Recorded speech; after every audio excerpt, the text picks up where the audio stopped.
And as I look at what's happening with the PNP today, and the constant refrain by a number of comrades, quote, Cliff, PNP mash up. PNP mash up, fine, fine, fine.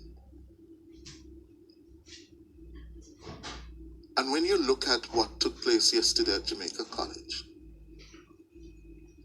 the results of the race for chairman and general secretary, the PNP is not only split in two factions, it's virtually fragmenting. Yes, people still speak of the Portia people, the Peter Phillips people, now the Risers, and the Lisa people, and some are now even adding the Paulwell people. It's fragmenting.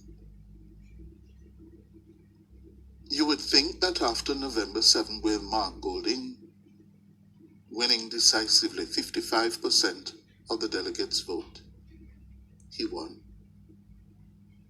that would at least begin to cauterize the bleeding in the party. But no, I suspect that bleeding is now hemorrhaging. It's hemorrhaging now. Because the situation at this hour, a new leader who was rejected by his second highest decision-making body outside of annual conference, the National Executive Council. The NEC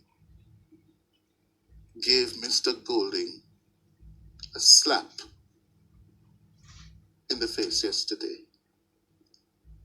He wanted Angela Brown Burke to be his chairman. They voted for Philip Paulwell. He wanted Dayton Campbell, his general secretary. He got him by a squeaker, 9 votes. He must have said, at least I got Dayton. But 9 votes. And even so, those who give me the inside story that is not necessarily reported in the paper are telling me that Dayton barely got in by 1. Why? Apparently, Mr. Golding had to put on his foot and insist that as leaders are entitled to have, in their own right, 8 members nominated to the Executive and the National Executive Council. But according to what I'm being told by some of my PNP insiders, there's been a position that the composition of the National Executive Council as a result of COVID and the lack of regional and constituency conferences last year, that the membership of the NEC was to remain as is until next year, when I gather Mr. Mark Golding had to face down the powers that be and said he wanted his 8 members as a new leader. And he got it. That's 8 votes. So some of those who are in the anti-Golding faction are telling me, they're lucky. 1 vote in come home with. And there's even talk that some people might challenge the legality of those 8 voters. I think that is talk. But the point is, the new PNP leader does not have the majority support of his highest decision-making body outside of conference. This morning, Mark Golding and his key advisors in the party will have to sit down and assess where do they go from here, because Philip Paulwell, as the chairman, has been saying all the right things about helping the leader to unify the party. But if truth be told, he is seen as the leader of the resistance now. And me say so. So them tell me. He is the leader of the resistance, motivated by a belief that that group, Golding, Bunting, the Risers group, want to see the end of his political career. And his bid for the chairmanship, despite being a vice president, is to really lengthen his political career during the tenure of Golding, because they want to knife him. So the chairmanship gives him a platform. If you listen to him clearly this morning, he wants to broaden the scope of the job of chairman. In fact, Paulwell has created a little bit of political history, certainly in PNP politics, being chairman and vice president at the same time. He hasn't resigned as vice president,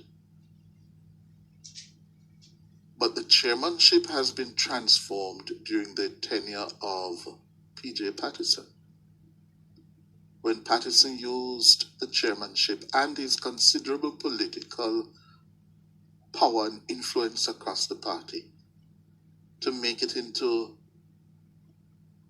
in terms of the pecking order, only next to the leader.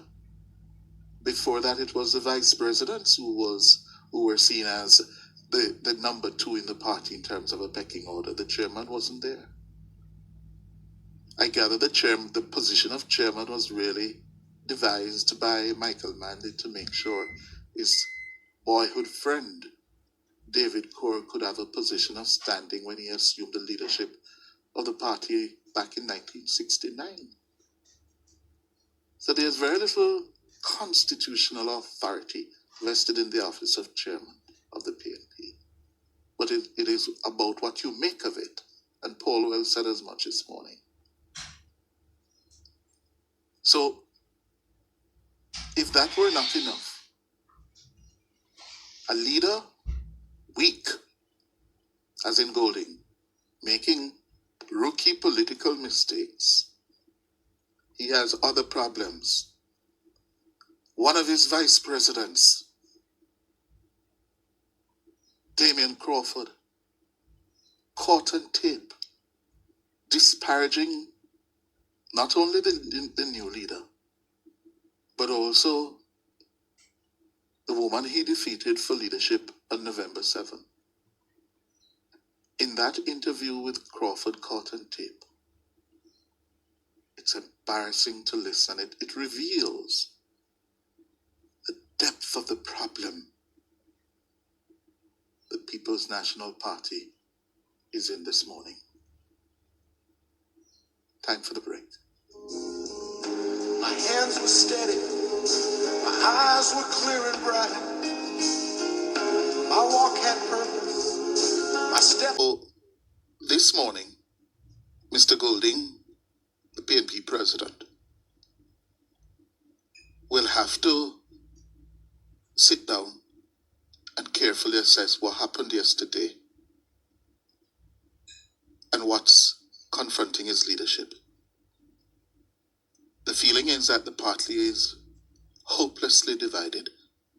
The level of bitterness is so intense that even their elders including former leaders, are thoroughly frustrated as to how to hold it together now. And it seems as if this is going to last for years to come, which is not good for the country, not good at all for the democracy. country needs a viable, effective opposition. And so far in our 60 years of an independent project called Jamaica, we have been blessed, for the most part, with viable, effective opposition to keep governments on their toes. There's even talk now that there's another race looming in the PNP.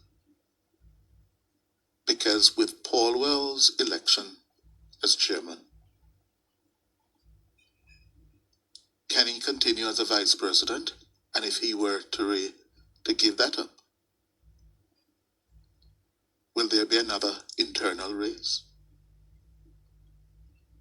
I gather, for example, that the level of bitterness runs so deep that one of the party's key personnel has resigned from everything in the party as a parliamentary whip, deputy general secretary, because of the fallout from the leadership race on November 7.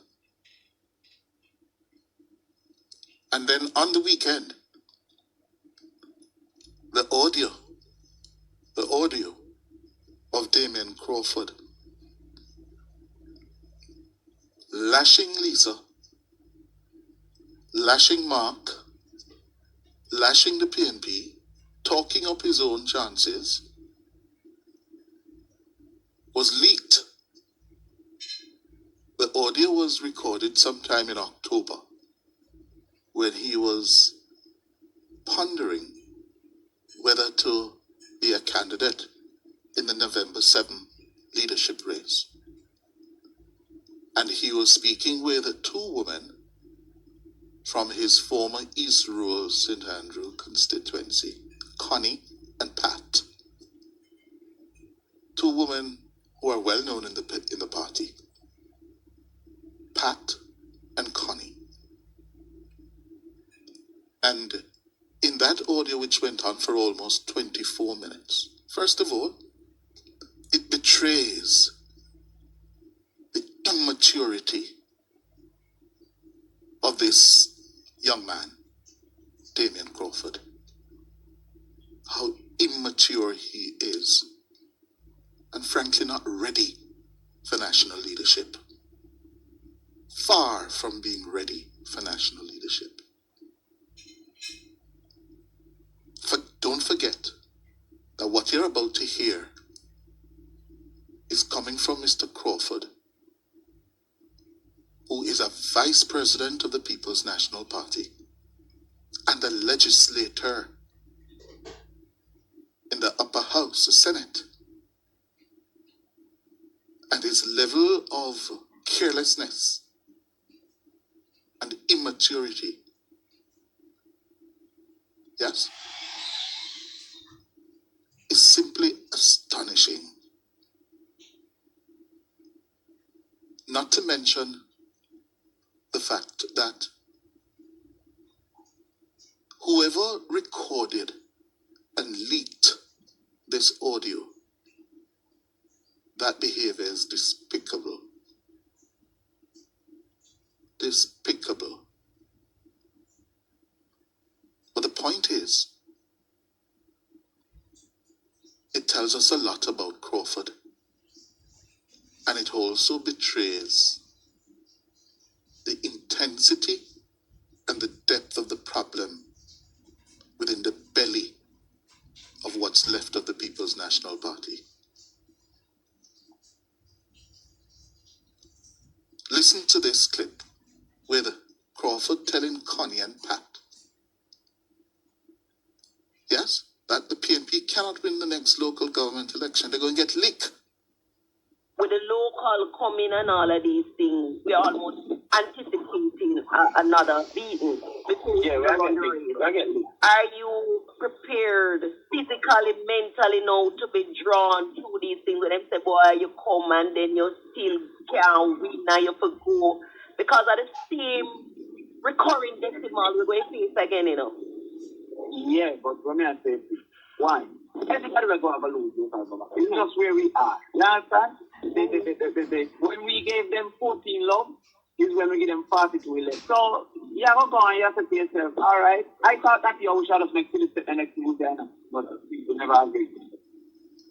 Yes. That is Mr. Crawford with Connie. And what was Connie suggested when she said that? Are you physically and mentally prepared? Is she sending him a message there? But then, during the same conversation, he went on to argue that he's far more popular than Lisa. In fact, he declared that Miss Hannah should not be given the party to lead. Yes? And as you will hear, he also repeated, not for the first time, he repeated in private what he had said in public about the woman who defeated him in the April 29 by-election in East Portland, Anne-Marie Vaz. He repeated his disdain for Miss Vaz. Lisa not more popular than me in the country. God alone can tell me that. Come to see every day and walk with her. So if you have an athlete who are trained every day, Lisa have 100 camera behind her. Me walk without no camera. Anything when we get our people take. And she trained every day and she barely edge me out. Then when we start to train her, I'm willing to lose, you know, but I'm not willing to give her the party. She win it, you know.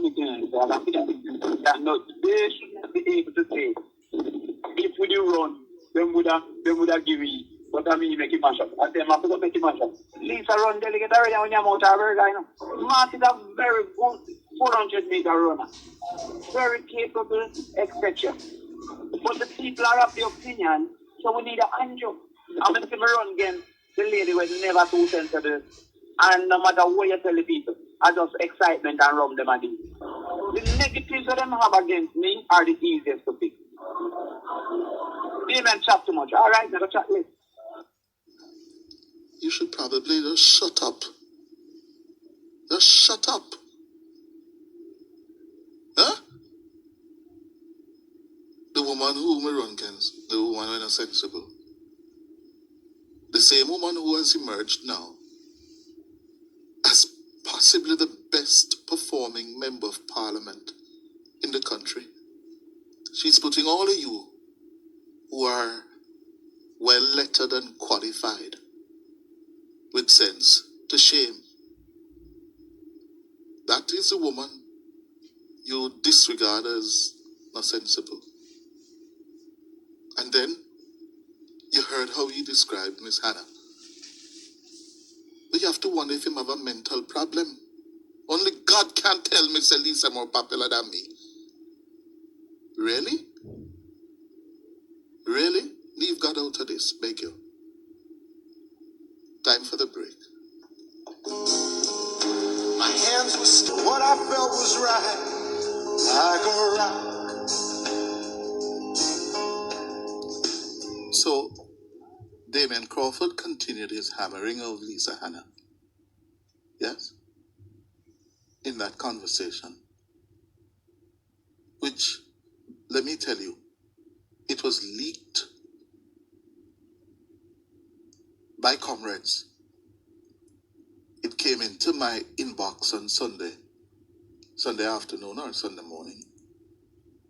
And it has gone viral.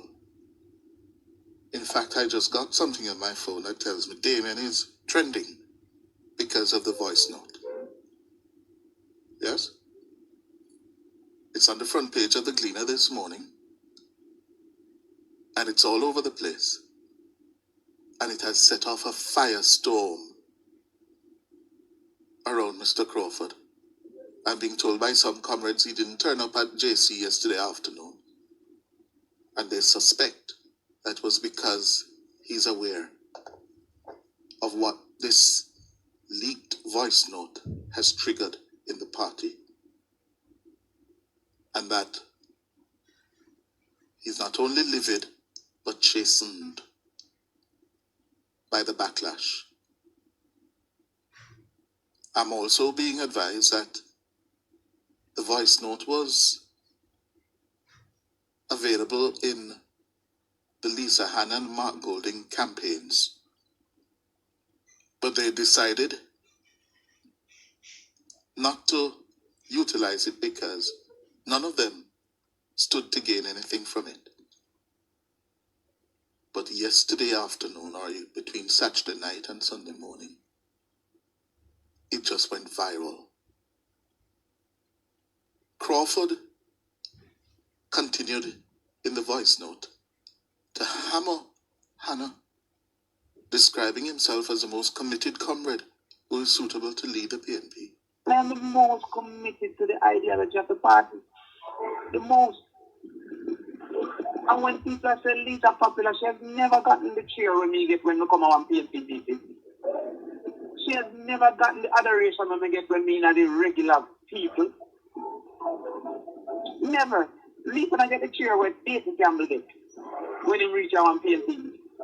And how that popularity in a transition to anything else. I mean, Mark is the most ready for the next 2 years.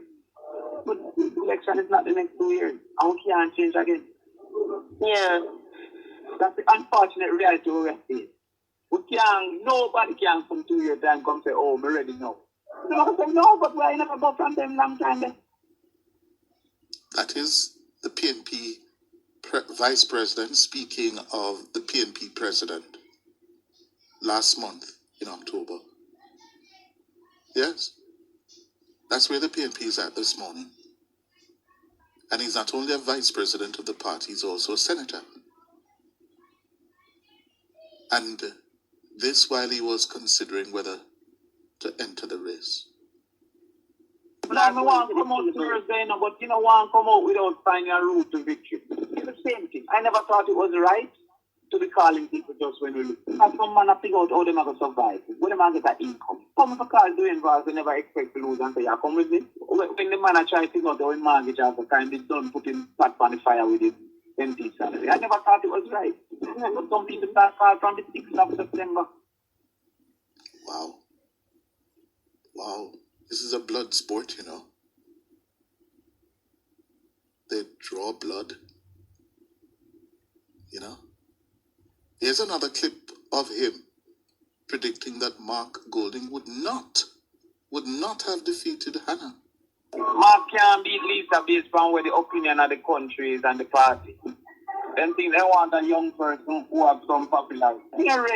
We're not ready because of 5 year time I may have some things to improve, but my maximum 50 times further than Lisa maximum. 140,000 PNP never come up. So the party needs somebody who got inspire PNP. Every time I run, I get the most PNP ever get. East Rural, the most PNP ever get.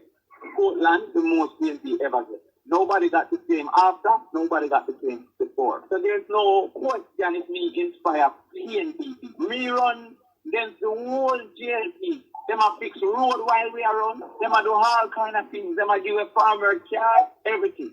And me get more, 3,000 more. Everybody else run 1 year after with the same Peter Phillips and get 3,000 left. Some people say, oh, it was a by-election. We never get to see him in a 20 years. We got 1,000 left when we run a by-election in a 20 years. We never get to see him in a yellow, nowhere else. So, we need somebody who ever walk 5 hours a day, stand up in the town, shake people's hands, come up with a message and a vision people can bind to. Now, I'm a thinker. Some of them don't work, some of them don't fetch, but the man will make the plane, make sure they crash 100 times. But he must have a man who think about how to make a plane. I am the most committed to the ideology of the party. So what of his future now? Senator Damion Crawford, Vice President of the PNP Damion Crawford, caught in that. What of his future? Not for the first time, his mouth, you remember, tricks you.